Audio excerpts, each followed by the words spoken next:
Hey, what's up, YouTubers? It's me again. I just want to talk a little bit about how to keep a low profile if you're going to live in Latin America. Things to do or not to do.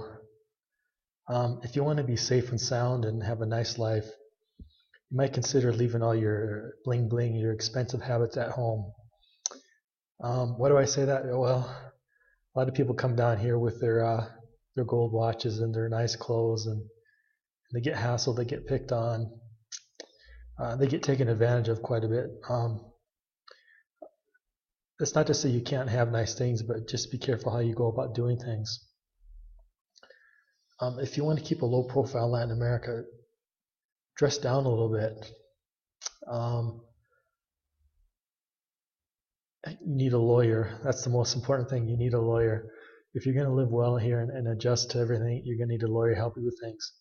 The reason I say that is because if you want a residency, you're eventually going to have someone help you if you don't speak Spanish too well.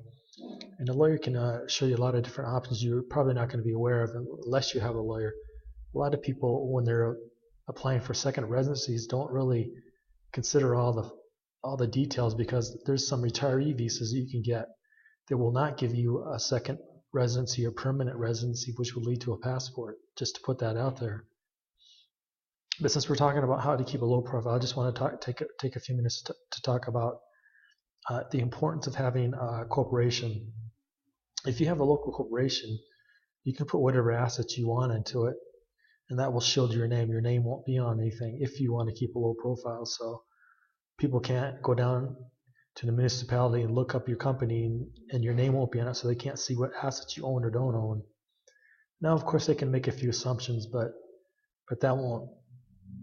they won't be able to make your life miserable based on that. Let me put it this way: if you have a corporation and you want to own a car, put the car in the corporation. And another thing, I see a lot of people, they buy cars, but they don't tint the windows. A lot of reasons people get pulled over and hassled and asked for rides is because they can see you're a gringo.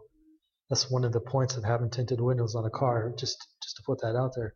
It helps you keep a low profile. Don't buy a real nice expensive car. Buy a second-hand car that's a little old, but well maintained, that looks right, so you don't stand out. It's not like a piece of junk on the road.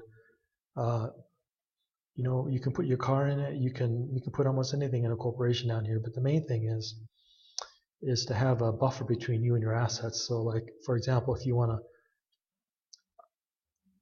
kind of keep a low profile on where your money is, say you're banking in the U.S., you just send your money to your lawyer's account, and then he just passes it on to your own account. So people have to know where you're banking, and if you don't tell anyone, they won't know. And if it's a corporate account, it's even harder to figure that stuff out. And there's a few twists and turns and things I can't really mention, but it'll be difficult for people to figure out. So, like, when you're renting down here, you can just pay cash and do it that way.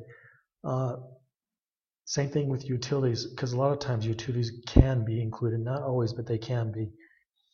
But if you really, really, really don't want nothing in your name, what you can do is, if you have a corporation, for example, you can put all those utility stuff in your name, and your lawyer can help you figure that out and do all that. Same thing if you want stuff sent to the States, you can have almost anything sent to your lawyer, and then he can take delivery of it and then pass it on to you. So it's not so obvious what you're getting up to when you have a lawyer as a buffer to help you with that. And just a few more things I'd like to mention. A lawyer might seem expensive, but it works out pretty cheap. For example, like, you might not think about it, but when you're down here doing stuff, there's going to be a lot of stuff your lawyer can do for you that he'll never bill you for. Like, for example, say you're a poor backpacker like myself, he can point out where you can actually work and get a job. And I hate to even say this, but he can actually help introduce you to people that will pay you more than you would normally probably make unless you have a lot of inside information how things work down here. And another thing, if your lawyer's introducing you to employers, that's like, I'm not saying it's guaranteed or anything, but it's very likely you'll get hired to be considered highly for the job if you have those kind of contacts. And don't just think English teacher. There's a lot of opportunities that people just aren't aware of. So, like, when you're coming down here talking to your lawyer and setting things up, he'll just point all that stuff out to you for free, which can save you years and years of trouble and save a lot of wear and tear on your bank account if you can just run down here, get things set up quickly and quietly, and then he can even point in your direction where you want to work. Now, speaking of working, say you're a consultant, what you can do is you can work for your company. You could be an employee, but you could just use your company to take delivery or to settle your US dollar fees or whatever fees you charge. Down here, everyone uses the dollar, so you can settle in dollars or euros. That's just between you, your banker, and your lawyer to work out how you can set that all up. But you will set it all up in your corporation. And like I said, if your name's not on there, it can keep things very, very private if that's what you want. Now, if you don't want that, that's cool too, but it's just up to you. So what I'm trying to get at is keep a low profile when you come down here. Don't have a really big financial footprint that people can use against you to cause you trouble. If you can bank in a real low profile way, if you can store your assets in a low profile way, it'll be hard for people to make trouble for you because they just can't see what you have or don't have. And if you dress down and keep a low profile, that helps even more, that people won't even consider looking into your business. That's all I can think of now. I just wanted to point that out there because there's people who come down here with all their bad habits in the States, and then they just transfer them down here when if they would just consider paying a lawyer and figuring out what all the legal things they can do. And again, I'm not urging anyone to break the law or do anything that they're uncomfortable with or that they just don't want to do. Like I said, you need to do your homework, figure out who you can trust, and figure out what your legal options are, and you have more than you might think.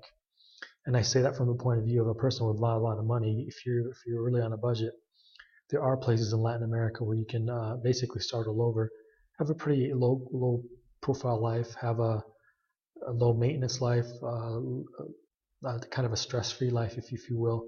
And it's the cost of living is so low down here that if you got a little nest egg saved up, you can afford to pay a fee for your lawyer to kind of spell it all out for you.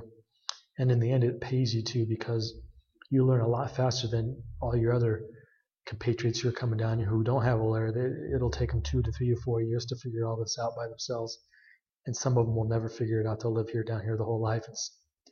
They'll spend a lot of money they don't really need to spend because they don't really know what their options are and how to do things and how to go about doing things in a kind of a low profile way. Another benefit is if you have a low profile and if you have a lawyer is if you actually do get into trouble, you have someone you can call who can basically come bail you out and show you kind of some little loopholes. Like if you need to leave the country for some reason and you, for one reason or another, don't have your passport or whatever, there's if things like that happen to you, it happens to some high-profile gringos. But basically, if you come down and you live here a while, you'll see it's not hard to go across the border without the proper documents. Again, I'm not recommending that, but I mean, if for one reason or another something happens and you need to get from point A to point B, and you're just and you're not going to fly, you can just walk across the border, and it's pretty standard. Lots of people do it. Again, I'm not saying you should, but that's something to consider. And then one more thing before I go: not only is there a low cost of living, taxes are almost nothing. I'm not saying they're zero, but here's just like in the States or Europe, they have a graduated income tax. And if you have a lawyer and an accountant working on your behalf, you can get your income low enough so you either pay nothing or almost nothing, and your fee will be less than paying whatever tax you might have to pay. So if you're a wheeler dealer and you're dealing with large amounts of money, it can pay you, definitely will pay you to figure out those options. It's a little different here than up there. Things aren't quite as regulated, and the governments down here don't have as much money to try to track down every move you make and figure out everything you're doing. And another thing, they don't really care. They have their own fish to fry, their own worries. They got to worry about their mistresses and their own little issues. And if you've been paying attention to the news, there's a lot of stuff going down here with corruption. So they have their own things they got to worry about. They don't really care about what you're getting up to. So that's about all I have to say about keeping a little part. I just wanted to put something out there for people who may not know what their options are. Talk to a lawyer, start up a local corporate account, and use that account to either run your consulting business or any kind of business you're doing, and then use that account to shield your assets. And you can use that account also to pay your bills, so nothing really needs to be in your name if that's how you want to do it. And you don't really need an account. I mean, you can pay everything in cash if you want to set things up that way. It's not really hard, but for people who want, certain things done electronically, they can just use their corporate account, and then they can keep stuff like that off the official record. So I just wanted to put that out there and let me know what you think. Thank you.